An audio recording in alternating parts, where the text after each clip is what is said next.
Est-ce que vous en attendez plus de ce Paris Saint-Germain? C'est la question initiale qui nous intéresse. On rappelle, pour reposer les bases, parce qu'on a vu que le off de Romain Aran, qu'il y avait énormément de rotation du côté du Paris Saint-Germain, que le PSG a eu une préparation tronquée en raison du mondial des clubs. On se souvient cette défaite 3-0 face à Chelsea en finale, qu'il y a eu cette super Coupe d'Europe remportée face à Tottenham, et donc le duel tant attendu entre Nabil Djellit et Régis Brouard. Beau délayage. Nabil, vous avez la main, 30 secondes. Non, mais effectivement, comme vous l'avez dit, c'est une préparation tronquée, déjà pour le Paris Saint-Germain. Donc, c'est une équipe qui a été présentée, c'est une équipe hybride. Moi, ce que j'attendais surtout, c'était voir Nantes, parce que le Paris Saint-Germain, je savais très bien qu'ils allaient faire le job. Maintenant, c'est la facture qu'ils vous présentent à la fin. Des fois, c'est 4-0. Là, ça a été 1-0. Et puis, quand ils ont décidé de gagner le match, ils ont rentré les Avengers, les 4 Fantastiques ou les 5, comme vous voulez. Donc, pour moi, le Paris Saint-Germain, il a été tout simplement au rendez-vous à l'extérieur. Il a fait les points, basta, quoi. Encore un peu de temps? Non, j'en ai pas besoin. La réponse de Régis Brouard. Je comprends entièrement les mots de Nabil, mais je veux dire, quand on regarde bien l'aspect du match et le déroulement du match, quand je dis on en attend plus de Paris, alors j'en attendais plus sur l'aspect technique, par exemple, où ils ont fait beaucoup d'erreurs dans l'avant-dernière place, dans le dernier choix, où ils ont compliqué les choses. Alors on a beau me dire que ça fait que 10 jours ou 11 jours qu'ils ont repris l'entraînement, ils ont eu un match. Je trouve qu'ils se sont compliqués un peu la tâche sur certaines situations. Ils auraient pu être beaucoup plus dangereux en premier temps en faisant de bons choix. Donc c'est surtout sur l'aspect technique que j'attendais le mieux du PSG. Merci beaucoup. Très beau duel entre Nabil Djellit et Régis Brouard. Dans quelques instants, d'ailleurs, on aura Jérémy Janingro. Bon. Non, mais en fait, je voulais sucrer parce que vous avez dit pas besoin. Parce que j'avais une bonne punchline, mais on l'a raté, c'est trop tard. Et les punchlines, c'est des questions de timing. Non, mais moi, j'en attendais plus de l'OM, mais c'était pas la question. Ah oui, c'était pas... On parlera de l'Olympique de Marseille en fin d'émission parce que ça a chauffé un petit peu dans le vestiaire. Je disais, dans quelques instants, on aura Jérémy Janingro qui a suivi la rencontre en direct de la Beaujoire pour la chaîne L'Équipe. Mais tout de suite, c'est l'arbitrage du président. La question, est-ce que vous en attendiez plus de ce PSG? Oui pour Régis, non pour Nabil. Président? Les deux ont vaillamment défendu leurs arguments. C'était un beau duel. C'était un beau duel. Évidemment qu'on aurait envie de pencher assez facilement vers Nabil. Parce que c'est la facilité. C'est la facilité. Mais néanmoins... Ça ne vous ressemble pas, j'imagine. Je vais aller vers Régis. D'accord. Parce que même si la question, si on veut aller plus loin, c'est est-ce qu'on attendait plus de ce PSG bis? Voilà. Moi, j'attendais des joueurs comme Lucas Hernandez. J'attendais le petit Mbaye, j'attendais... Bradley Barcola qui était titulaire? Non, Bradley Barcola, on le connaît. Ouais. J'attendais Gonzalo Ramos. Après, je connais aussi la difficulté. Quand tu es dans un 11 remanié, c'est quand même important d'avoir des affinités. On l'a vu tout de suite, ceux qui ont rentré. On est passé du premier boss au boss de fin en l'espace de quelques minutes. C'est une équipe qui en a collé 5 à l'Inter en finale de C1. Mais c'est vrai que sur certains joueurs, j'en attendais plus. D'accord. Donc, je suis un peu déçu. Donc, point pour Régis. Juste puisque vous voyez la rivière qui s'affiche de cette émission, on aura une petite question d'ailleurs sur ses remplaçants. Est-ce que Paris doit encore ou non se renforcer par rapport à ce que vous avez vu, par rapport à ce qui s'est aussi passé en fin de saison dernière, où clairement Luis Enrique avait son équipe type? Johan, Régis, dans son argumentaire, a parlé de l'aspect technique. Est-ce que, compte tenu de la préparation écourtée des Parisiens, c'est normal qu'il y ait ce déchet ou on doit en attendre plus selon vous? Oui, la rotation est tellement énorme, c'est que forcément, on l'a bien vu, à l'heure de jeu, quand tu fais entrer les 4 Fantastiques, déjà ça a été mieux. Mais t'es quand même à Nantes, t'es à la Beaujoire, t'as quand même une superbe ambiance, t'as une équipe, moi franchement, de Nantes qui m'a plu. Alors oui, évidemment, on a vu... On rappelle première de Luis Castro qui était en plus en tribune, parce que suspendu après le barrage avec Dunkerque. Tu le connais bien, parce qu'il a vraiment fait un formidable travail en Ligue 2. Et franchement, alors oui, sans bétonner quand même, Nantes évidemment était sur le reculoir, mais en tout cas, elle n'était pas très agressif. Non, mais elle n'était pas hyper agressif. Et franchement, je trouve que ça a été, moi j'ai trouvé ce match agréable, et c'est pas évident franchement quand je pense à Marseille, quand tu rencontres, il y a déjà Paris Saint-Germain, déjà 3 points d'avance sur Marseille, Marseille qui perd à Rennes à 11 contre 10 pendant 1 heure, et là le PSG avec une équipe quasiment A' ou bis qui va gagner à la Beaujoire. Beaucoup d'équipes laisseront des plumes à la Beaujoire. Franchement, vraiment le Paris Saint-Germain a été rarement mis en difficulté, quasiment jamais. On n'a quasiment pas vu Chevalier, il n'y a pas eu un arrêt à faire de Chevalier. Il y a eu Ramos, le but finalement refusé. Il y a eu la fin de l'action. Moi je trouve que franchement, c'est un entame de match, c'est pas facile de gagner à la Beaujoire, Nantes m'a plu, eh bien tu fais l'essentiel, on peut pas demander... Alors évidemment, je vous comprends. Johan, vous inquiétez pas, respirez, on a 1 heure sans pub, on aura le temps de rentrer tranquillement à cette rencontre, s'il y a 1 heure. Ce que je vous propose... Je me permettre de poser une question à Johan? Oui. Là, vous me le relancez, là, vous remettez une question. Est-ce qu'il est capable de me sortir un nom sur l'heure de jeu un joueur qui l'a marqué? Ouais, mais justement parce que personne aussi n'a voulu surjouer, personne n'a voulu en faire trop. Et comme tu dis, je comprends très bien, effectivement, tu vois ceux qui sont habituellement remplaçants n'ont peut-être pas gagné leur place ou gagné une place dans le cœur du coach. Mais je trouve que justement, il y avait de la cohérence. Personne n'a été justement, on a voulu jouer la star. Alors par exemple, le petit Mbaye, il a joué comme on l'attend, brouillon mais présent. Donc pour moi, c'est une victoire honorable. Merci beaucoup, Johan. On entendra dans quelques instants Fred Verdier qui fera peut-être aussi long que Johan Rioux. On ne sait pas. On ne sait pas. Et on peut le faire puisqu'il n'y a pas de pub pendant 1 heure. On va retrouver Jérémy Jalingro qui a suivi la rencontre à la Beaujoire pour la chaîne L'Équipe. Il est accompagné de Paul Tellion, si je ne dis pas de bêtises, qui le met en lumière. Jérémy, qu'avez-vous pensé de la rentrée des Parisiens et peut-être, comme Johan le disait aussi, du bon visage parfois montré par les Nantais de Luis Castro?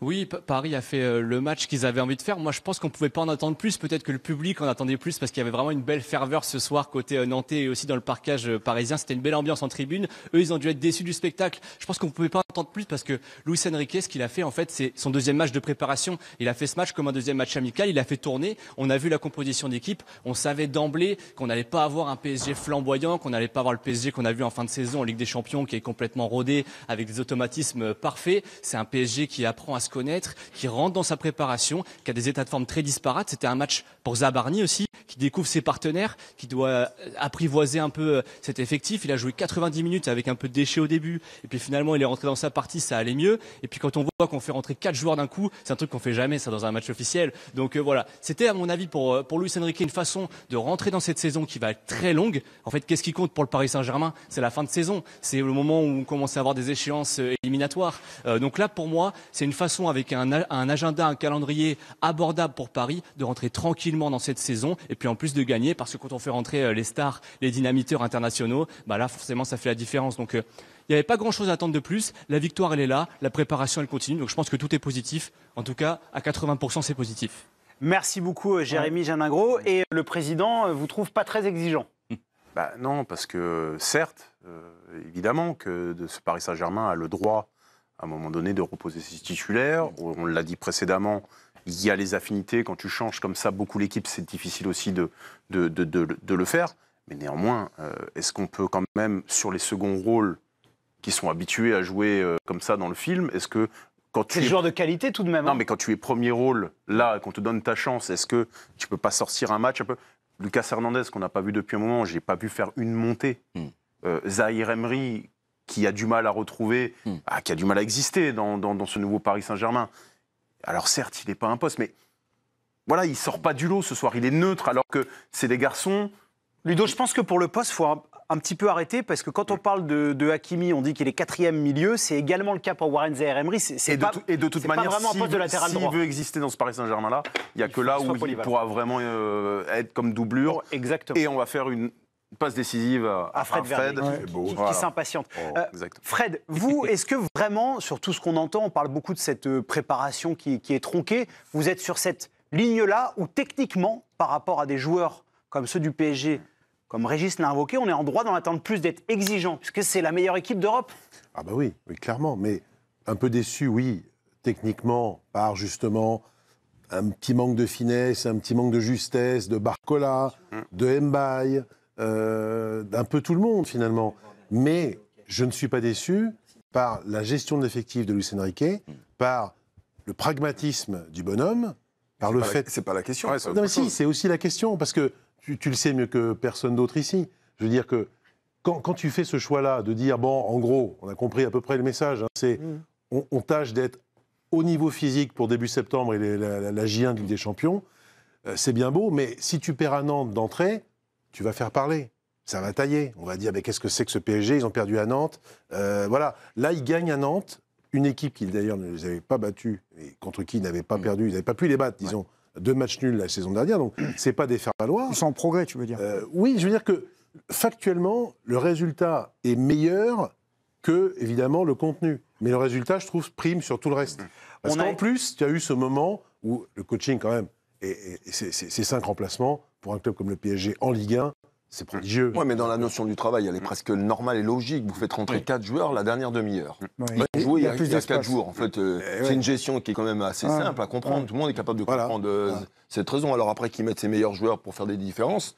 Mais malgré ça, il y a eu des relations Dembélé-Hakimi où la passe a été beaucoup trop longue sur des appels. Il y a eu des erreurs techniques sur des choses qu'ils maîtrisent. Alors, ça fait 11 jours qu'ils ont repris l'entraînement. Physique, juste par rapport au physique, Régis, parce qu'on va beaucoup entendre ça d'ici le mois de septembre. Quel impact, parce que vous faites des préparations, évidemment vous êtes coach, quel impact ça a sur la technique?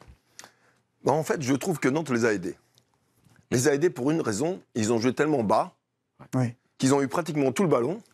Et en fait, ils n'ont pas eu d'efforts à faire sur des courses longues, en dehors de quelques contres qu'ils ont fait Nantes, mais à pratiquement 80 ou 75, entre 75 et 80% de possession. En fait, ils avaient un gros travail de concentration technique. Et là, on s'est rendu compte que parfois, le physique prend le dessus sur la technique parce que vous manquez de lucidité, mais vous avez pratiquement eu le ballon tout le temps. Donc, de juger le PSG sur l'aspect physique aujourd'hui, en fait, il n'y a pas trop de cohérence parce qu'ils ont tout le temps l'exigence sur la technique. Voilà. On va aller voir Jérémy Jalingro qui, je crois, Ludo, son niveau il va vous apporter une précision qui va dans votre sens. Jérémy, c'est à vous. Oui, je vais aller dans le sens du président. C'est mon côté premier de la classe pour aller pour cirer les bottes du président. Luis Enrique s'est quand même beaucoup agacé en première mi-temps aussi de certaines imprécisions techniques qu'il a vues, notamment Barcola qu'il a parfois un petit peu agacé. Barcola, vous y reviendrez au moment des notes. C'est lui notamment dont on peut attendre beaucoup plus parce que c'est un joueur qui doit profiter du fait que les trois de devant ne sont pas titulaires. Enrique, il y a plusieurs moments où il s'est retourné vers son banc, il a fait les gestes qu'on lui connaît, comme ça des gestes d'agacement où il en attendait plus, aussi sur certains changements de jeu. Et demander à Vitinha d'aller plus vite parce que on a aussi retrouvé un petit peu le Vitinha qui ronronne parfois, qui a touché 200 ballons, mais pas beaucoup de ballons pour faire accélérer le jeu. Donc Enrique s'est quand même beaucoup agacé en première période, ça allait mieux en deuxième période. Les pertes de balles le faisaient plus sourire en deuxième période parce que ça jouait plus et il y avait plus d'intensité. Merci beaucoup Jérémy. Une réaction de Vitinha, c'était chez nos confrères de Ligue 1+. Absolument, le milieu de terrain parisien, lui qui va dans le sens, on va dire, il faut s'en contenter de cette victoire. C'est ce qu'il nous dit, le Portugais. Le but entre avec de la chance, mais c'était mérité. Si je n'avais pas marqué à ce moment-là, on aurait fini par marquer. On peut dire qu'on est toujours en préparation. Le match est difficile à jouer avec à peine 2 semaines de préparation. C'était un bon match pour lancer une bonne dynamique. Il manque des choses, mais c'est normal, donc on ne va pas se casser la tête. Les entrants ont fait de belles entrées. Il faut tout simplement continuer. Johan, vous levez la main. Oui, quand il dit si on n'avait pas marqué là, on aurait marqué plus tard. Moi, je ne suis pas tout à fait d'accord. Rien ne dit ça. Il n'y a pas eu 100 000 occasions non plus. Déjà, le but, il est quand même très chanceux. Alors, on verra ce que décidera la Ligue. Mais pour moi, je ne vois pas comment le tir était cadré. Donc, ça devrait plutôt être un but contre son camp. Mais on aura la confirmation demain. Alors, j'ai trouvé agréable le match du Paris Saint-Germain. Le Paris Saint-Germain a fait le boulot. Mais dire si on marque pas là, on aurait marqué après, je suis pas sûr. Nantes, il y a quand même le but refusé de Gonzalo Ramos, le raté de Bradley Barcola. La barre aussi. Nabil, par rapport à ce qu'on évoque, on va beaucoup parler de la préparation. Est-ce que nous, les observateurs, est-ce que Luis Enrique, comme nous l'a rapporté Jérémy Jalingro, qui est exigeant, est-ce qu'on doit maintenir ce degré d'exigence? On doit un peu laisser un peu tranquille les Parisiens en disant qu'ils n'ont pas eu de préparation? Où est-ce qu'on doit situer le curseur? Je pense qu'on est obligé de contextualiser un minimum et on est obligé de prendre tous les paramètres en compte. D'ailleurs, si les choses étaient normales, entre guillemets, il n'irait pas cette équipe-là, en fait. Pour une première journée de championnat, mais j'ai regardé tout à l'heure Manchester United, Arsenal, ils ont mis leur équipe. Ah bah Gyökeres était là, Zubimendi était là, on aura les images d'ailleurs. Donc le Paris Saint-Germain, on est dans une forme de gestion, donc on est obligé de le prendre en partie en compte. Mais après, c'est intéressant aussi de voir d'autres joueurs, d'autres profils. Et puis aussi, pour lui, ça donne du temps de jeu à des joueurs à qui il pourra plus en donner un peu plus tard. Et puis, ce qui est intéressant, c'est de voir si ces joueurs arrivent à rentrer dans le même logiciel et de la même manière. Et parfois, quand les équipes elles sont tellement fortes que lorsque tu remplaces un gars par un autre, tu ne vois même pas la différence. Donc, je trouve que c'est bien aussi de pouvoir travailler comme ça un petit peu en amont. Par rapport à la rencontre du Paris Saint-Germain, forcément, on se concentre sur le PSG, son état de forme. Il y avait aussi cette autre attraction, Ludovic, c'était la première de Luis Castro, un entraîneur qu'on a adoré à Dunkerque, qui a vraiment fait du beau boulot. On rappelle que Dunkerque menait 2-0 face au Paris Saint-Germain en Coupe de France. Est-ce que Nantes vous a satisfait ce soir ? Dans le courage, la combativité, évidemment que ce Nantes-là m'a plu, déjà parce qu'il y a un 11 qui est aussi pas mal remanié côté nantais. Il y a eu énormément de départs. Il y avait pas mal de jeunes. C'est bien, en défense. On a apprécié les deux jeunes ailiers qui ont vraiment apporté, en tout cas essayé de faire Benatab notamment, qui a été très bon. De leur mieux. Est-ce qu'on a vu ce soir, est-ce que c'était peut-être le meilleur moment pour voir le jeu de Luis Castro? Je ne sais pas, mais en tout cas, vous connaissez ma philosophie. Si vous ne tentez pas quelque chose contre ce PSG-là, Est-ce que vous le tentez au match retour quand ils auront le 11 galactique? Je ne sais pas. J'aurais aimé voir à un moment donné peut-être une... Mais non, alors je comprends l'idée de commencer ce match-là avec un peu plus de sécurité. Et d'ailleurs, ils ont très très bien défendu. Il faut les féliciter pour ça. Ils ont parfois pressé, mais ils n'ont pas fait un pressing J'aurais constant. aimé de temps en temps qu'ils aillent... Ils l'ont fait les premières 20 minutes sur les 6 mètres, sur les touches dans le camp du Paris Saint-Germain, mettre un peu de pressing. Ils ont vite renoncé. Ouais. Mais est-ce qu'on peut lui en vouloir? Je ne sais pas. Néanmoins, j'en attendais un tout petit peu plus. Avant d'entendre Régis qui veut vous répondre, je vous ai vu, Régis, on a une déclaration de Johan Le Penant. Le milieu de terrain nantais qui s'est exprimé lui aussi chez nos confrères de Ligue 1+. C'est frustrant, nous dit-il, on a tout donné, on a essayé d'être le plus solide possible, on l'a été, mais on prend un but contré et Anthony Lopez ne peut rien faire. Il faut rester positif, continuer à être ensemble comme ça, on aura de bons résultats. Je suis content de l'équipe, on s'est battu jusqu'au bout, on aurait pu mieux faire sur 2 ou 3 occasions, mais c'est comme ça. J'ai 2 petits chiffres à vous donner aussi par rapport aux Canaries. 0 tir cadré ce soir, ça faisait à peu près 2 ans que ce n'était pas arrivé aux Nantais en Ligue 1. Et un autre chiffre aussi qui est assez évocateur, 64 ballons touchés par le joueur qui a le plus touché de ballons dans le match côté Nantes, et c'est Anthony Lopez. Voilà. Pour aller encore plus loin dans les chiffres, 16 départs côté nantais, me souffle Lucas Blanchard en régie, qui est supporter de Nantes, bien sûr. Des Chirivella, Palois, Marcus Coco, Nathan Zedze, Augusto. Voilà, c'est pas fini. La charnière Castelletto qui est sur le départ aussi. Voilà. Mostafa qui c'est peut vraiment des partir cadres aussi. qui sont partis. Courtisé par Lens, notamment Mostafa Donc, Mohamed. ouais, ça... Régis, vous vouliez Moses répondre Simon. à Ludovic? Non, mais c'est par rapport à Castro. Alors, c'est pas sa philosophie. Je dirais, en championnat de Ligue 2, il y a quand même des ambitions beaucoup plus importantes. Bien sûr. Vous avez rappelé tout à l'heure leur match de Coupe de France qu'ils ont joué avec Dunkerque contre le PSG. Il avait pris les mêmes options de jeu. Dunkerque, ils avaient joué très très bas à Lille, pratiquement une ligne de 6, une ligne de 3. Ils avaient juste pressé à bon escient de temps en temps. Ils pressaient, ils avaient réussi à sortir de temps en temps. Ils avaient mis PSG en difficulté dans la profondeur.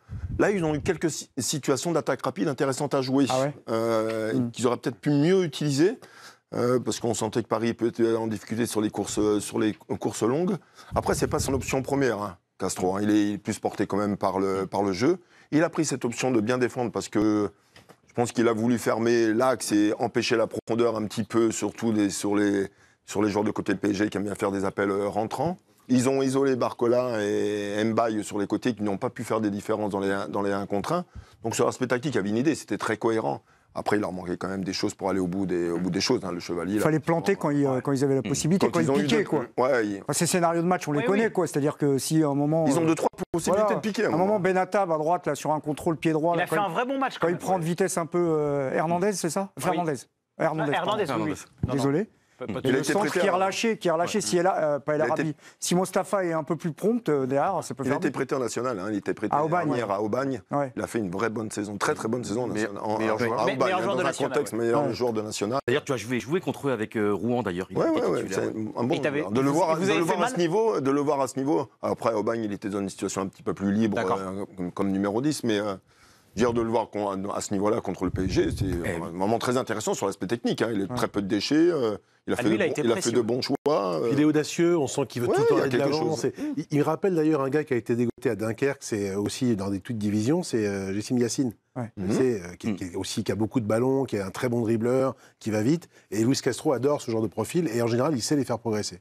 Bon. Johan. Moi, quand je vois cette jeunesse nantaise, franchement, le foot français vit une grave crise, évidemment. Mais on va voir comme ça va permettre des jeunes du centre de formation dans nombreux clubs. C'est clairement le projet. Et c'est ça. Et moi, la Ligue 1, quand on dit la Ligue 1, c'est le niveau des Pays-Bas ou le niveau de la Belgique. Moi, je ne suis pas contre. Parce que franchement, quand tu vois les Pays-Bas, le nombre de joueurs chaque année qui sortent de ce championnat. Et moi, la Ligue 1, on en a vu ce week-end déjà. Moi, de voir Nantes, de voir Tati, de voir justement tous ces jeunes, et ben franchement, de voir ces pépites, moi, j'aime ce championnat. J'ai envie de voir ces jeunes qui vont arriver. Alors oui, peut-être. Parce que là, on peut pas savoir, on peut pas les situer en vérité. Nantes, là, c'est pas leur championnat qu'ils ont joué. Ah bah non. Mais j'entends le discours sur les jeunes et tout, mais Nantes, quand il va falloir aller à la Maillotche et tout, c'est la jeunesse. Nantes, ce sont les pépites. Et franchement, de voir tous ces jeunes qui peut-être qui joueront dans des très grands clubs dans quelques années, moi, ça me plaît. Je me fais gronder en régie, parce que Nabil Djellit et Yohan Rioux, vous avez parlé en même temps. Du coup, je vais vous mettre un carton quand même. En même temps, ça peut être un projet politique.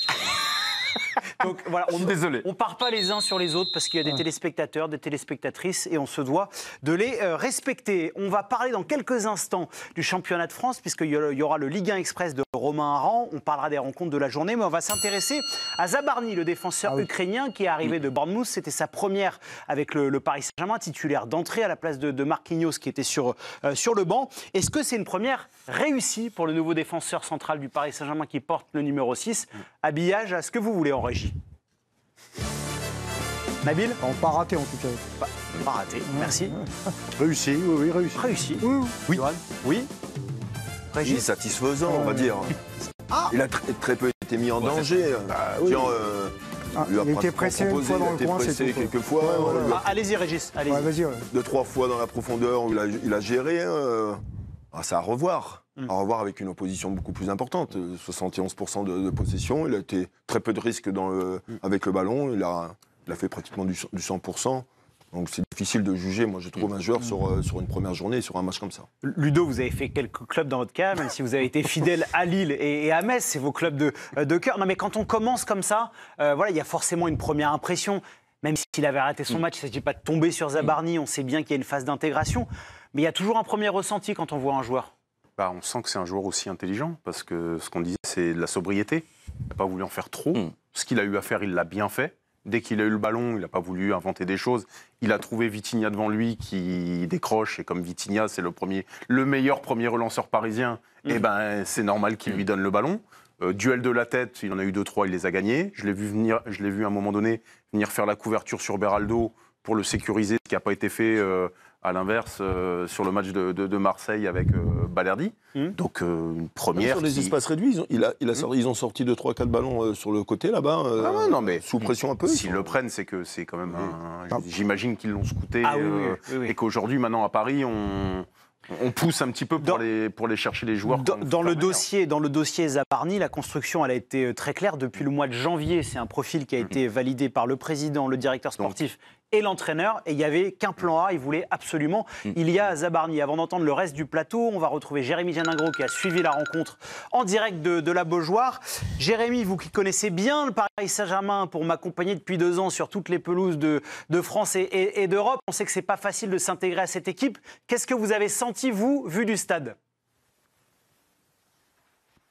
Ça a été un début de match un peu compliqué. Il perd ses 2 premiers ballons et les rend à l'adversaire. On sentait que le ballon lui brûlait un peu les pieds et qu'il y avait un petit peu l'enjeu de découvrir un peu cette équipe, de découvrir aussi le championnat de France. Ce jeu aussi qui est différent de celui qu'il pratiquait parce qu'il doit jouer plus haut, il va avoir la possession tout le temps, ce qui est différent de ce qu'il connaissait à Bournemouth. Il avait aussi pour le coup pas la pression d'avoir Mostafa Mohamed sur lui parce que Mohamed avait fait le choix de toujours aller sur Beraldo. C'est Beraldo qui a dû gérer Mostafa Mohamed. Donc son principal adversaire à Zabarny, c'était lui-même. Donc une fois qu'il a corrigé ces quelques actions en début de match. Derrière, il a pu rentrer dans son match. Il a fait des relances très simples. Et puis finalement, comme vous l'avez dit, en fin de match, il a réussi après, sous pression, à ressortir le ballon, comme le font ses coéquipiers le plus souvent, Vitinha, Hakimi. Il est rentré dans son match. Ça ressemblait un peu au premier match de Pacho la saison dernière avec le Havre, avec un peu d'imprécision technique. Et finalement, il est rentré dans le rang. C'était une bonne façon de rentrer dans cette équipe. Et je pense que derrière, on a vu des qualités qui font que Paris va pouvoir s'appuyer sur ses qualités, notamment physiques et de relance. Merci beaucoup, Jérémy Janingro. On rappelle qu'à Bournemouth aussi, il faisait la paire avec Dij Huysen, qui est parti du côté du Real Madrid et qui lui était en charge de relancer, parce qu'il a 2 pieds magnifiques, l'international espagnol. Vous avez dit pas raté. Nabil, vous en attendiez peut-être un peu plus? Mais là, c'est un match facile, quoi. C'est quand même un match de Ligue 1, quand même. Non, mais ils n'ont jamais le ballon. Nantes, il y a Mostafa Mohamed qui doit se débrouiller avec des miettes de temps en temps. Il était dans un fauteuil. Alors, il y a eu un moment, un duel sur le côté sur Guirassy. Honnêtement, je n'ai pas mis mon focus sur lui. Moi, j'attends de voir. Vous étiez sur Chevalier? Non, pas Chevalier non plus. Mais j'étais plus... Honnêtement, moi, j'ai regardé le match un peu aussi pour voir Nantes, parce que Nantes, c'était une... C'est vrai qu'on était tous curieux. Non, mais vous avez raison, Nabil. Parce qu'il y a des changements. Vous avez parlé de quelques joueurs, Leroux, Benatab, par exemple. J'étais intéressé par Nantes. Paris Saint-Germain, ils ont récité leur gamme très tranquillement. Alors, on est un peu dur, parce que c'est vrai qu'en face, il y avait quand même un double bus, quoi. À un moment, c'était je sais pas, à un moment, j'ai envoyé un message. Les joueurs de Nantes, ils étaient tellement proches les uns des autres que parfois ils se rentraient dedans comme au stop-car. C'est-à-dire qu'en fait, il n'y avait pas assez d'espace, il y avait une trop forte densité. Même eux, dans leur course, ils se tamponnaient. Donc, Non, mais après, on peut pas reprocher à certaines équipes de ne pas savoir attaquer des blocs bas. Attendez, moi, je ne leur reproche pas leur manière de jouer. Mais Qu'est-ce que vous voulez dire du match de Zabarni? Non, mais il y a eu deux, trois situations. Mais pourquoi on fait ce thème? Parce qu'il y a le ressenti, la nouveauté de découvrir un joueur. Et moi, je trouve, Johan, et c'est notamment ce qu'a décrit Jérémy Gélingro, qui a suivi le match depuis la Beaujoire, que sur les 15-20 premières minutes, sur les peu de choses qu'il a eu à gérer, on voit la pression d'intégrer cette équipe du PSG. Normal, mais c'est pas illogique. Oui. On sent bien qu'il est un peu fébrile au début. Effectivement, il y a quelques hésitations. Mais après, je trouve que son talent, sa qualité naturelle reprend le dessus. Quand même sérieux. Alors, je suis d'accord, c'est pas le test le plus incroyable, mais ça reste un premier match dans une très grande équipe championne d'Europe. Le gars, il a beau être international ukrainien, il est quand même jeune. Il vient de Bournemouth, qui n'est pas un membre du Big Five en Première Ligue. Donc, mine de rien, titulaire à la Beaujoire, il ne peut pas se permettre de faire une erreur individuelle. Et il ne l'a pas faite. Il y a eu deux petits trucs un peu tâtonnants au tout début, mais globalement, ils ne prennent pas de but. Il est titulaire en défense centrale. Bon. Voilà, le match est réussi de manière. Johan, qu'on n'a pas encore entendu, Ludo, désolé. Non, mais quand tu es le Paris Saint-Germain, donc titulaire Marquinhos et Pacho, et tu as ce garçon Zabarni qui arrive, qui est une recrue, c'est sérieux, c'est déjà d'énorme expérience, tu sens la sérénité, c'est pas quelqu'un, comme tu dis, qui surjoue, qui veut montrer peut-être à Luis Enrique, tu vois, qui va monter, qui va faire autre chose de ce qu'il sait faire. Et Jérémy Gélingro a eu la parfaite expression, il a dit son principal adversaire ce soir, c'était lui-même. Et bien voilà, pas de boulette, pas de comment dire, alors évidemment les 20 premières minutes un petit peu compliqué, mais Luis Enrique, tu te rends compte, le renfort, t'es le Paris Saint-Germain, t'as Zabarni qui arrive, super international, Bournemouth quand même, il faisait du très bon travail, et ben ça montre encore la cohérence du projet.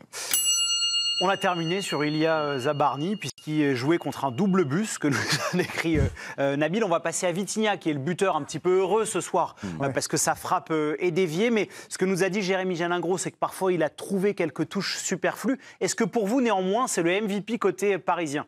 Habillage à ce que vous voulez en régie. Nabil? Plutôt, oui. Plutôt? Oui. Ouais, c'est un oui franc et massif de Fred Verdier. Johan? Non. Non? Ah. Tiens, mais je vais te laisser y aller. Régis? Oh bah oui. Oui, le MVP. Mais même si vous dites oui, Régis, vous pouvez y aller. C'est moi qui choisis mon rival ou pas? Il va nous dire Zabarni. C'est moi qui... On fait un duel ou pas? Oui, oui, d'ailleurs, le tout à l'heure. On aura le résultat tout à l'heure. Oui, parce que moi je reviens de vacances. Oui. Et c'est important pour moi sur les premières touches. Donc on a un nom franc et massif de Johan.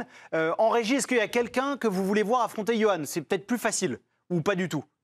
Pas du tout, on me dit. Ah si, c'est Fred Verdier que vous allez affronter. Vous pouvez invoquer le jingle, président. Non, pas sur moi. Pas de lumière sur moi. Et bon, voilà, c'est ça arrive, c'est de ma faute, je mets ma régie en difficulté. Vous prenez trop la lumière ces derniers temps. Mais voilà. Et pourtant, je ne veux pas de lumière. Désolé en régie. Donc, on a cet affrontement entre Yohan Ryu et Fred Verdier, le MVP de la rencontre.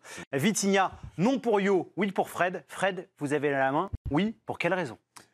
Parce qu'on le voit, quand Luis Enrique le titularise avec le brassard, c'est quasiment le seul de la grande équipe championne d'Europe qui est titularisé. Donc c'est dire à quel point ils lui font confiance, tous, le staff et ses coéquipiers.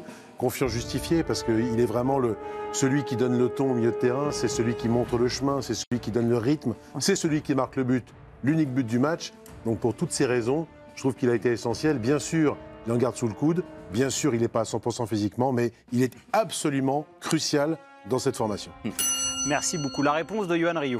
Fred, déjà, son tir, tu sens bien quand même qu'il va à côté, qu'il est hors cadre. C'est une frappe quand même qui est un petit peu ratée. C'est contré. Après, tant mieux pour lui. Le but vient quand même de lui. Mais on a tellement vu Vitinha 300 milliards de fois meilleur. Et là, aujourd'hui, mine de rien, le milieu de terrain nantais, moi, il m'a plu avec le petit jeune Leroux, avec Kouon, avec Le Penant. Finalement, il y avait de la concurrence en face. Il n'a pas été hyper à son aise. Alors, pour moi, il n'y a pas de MVP aujourd'hui pour le Paris Saint-Germain. J'ai vu aucun joueur sortir du rang, à part peut-être ceux qui sont rentrés dans la dernière demi-heure. Et c'était évidemment un match où c'est difficile de briller aujourd'hui. Pour moi, c'est pas le MVP. Terminé, Johan. Donc, si vous pensez que le MVP de la rencontre côté parisien, c'est Fred Verdier, c'est Vitinha, vous votez pour Fred Verdier. Si au contraire, bah non, et même il n'y en a pas, vous votez pour Yohan Ryu.